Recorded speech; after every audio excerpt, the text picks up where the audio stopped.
A new airline will take off for the first time later as it looks to crack one of aviation industry's toughest markets, long-haul, low-cost. North Atlantic Airways will fly between Europe and the United States with fares starting from under $200 one way. Well, let's talk now to John Grant, who's partner at Midas Aviation. Hello to you, John. So there is, of course, a lot of pent-up demand for flights after 2 years of global restrictions. But is this really a good time to launch a new airline?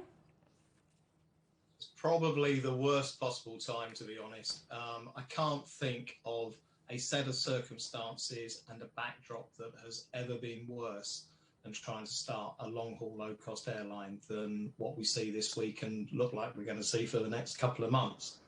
Well, spell it out for us. Why so bad? The price of fuel is 150% higher than it was this time last year.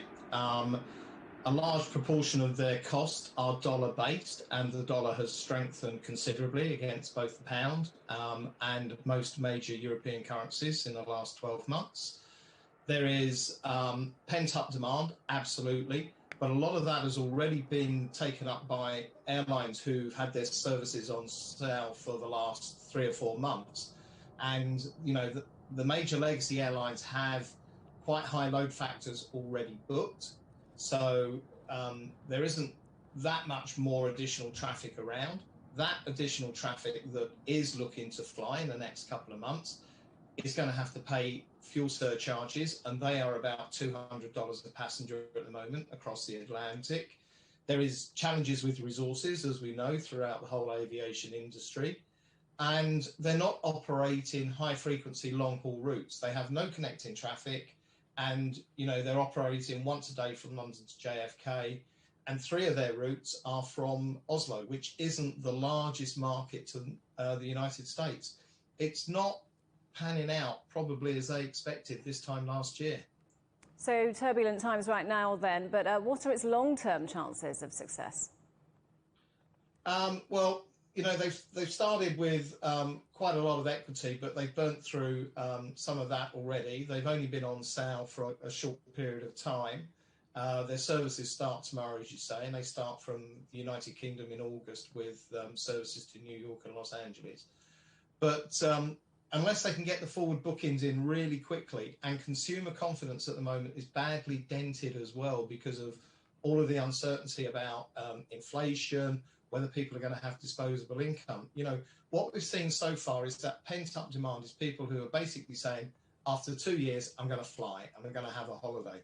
They have to go back to work, and they will be going back to work, and they will probably be looking and thinking, the last thing with all of this uncertainty I want to do is book another long-haul holiday, particularly when it's expensive to stay in the United States at the moment. You know, the dollar is that strong.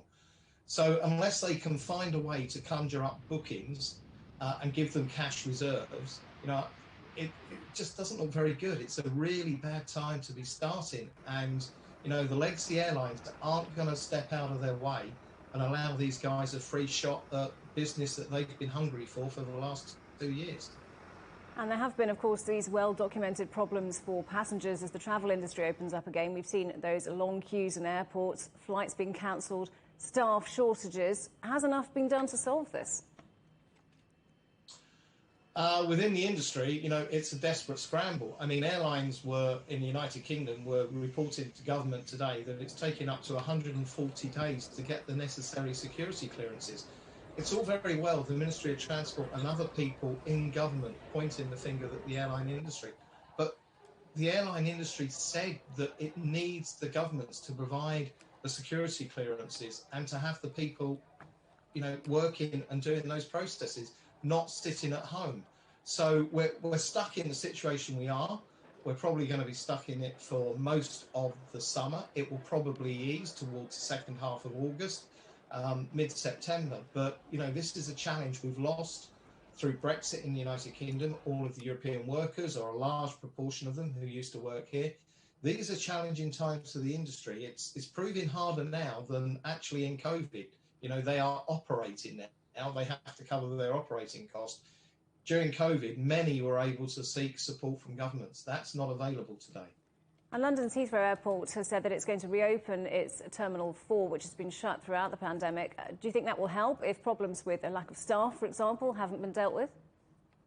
Well, it's not going to improve the situation, because you're going to have to spread those resources that you do have more thinly. You've got a new terminal that you're reopening. You've got to put staff in there, security staff. You can't, move them between Terminal 2 and Terminal 3.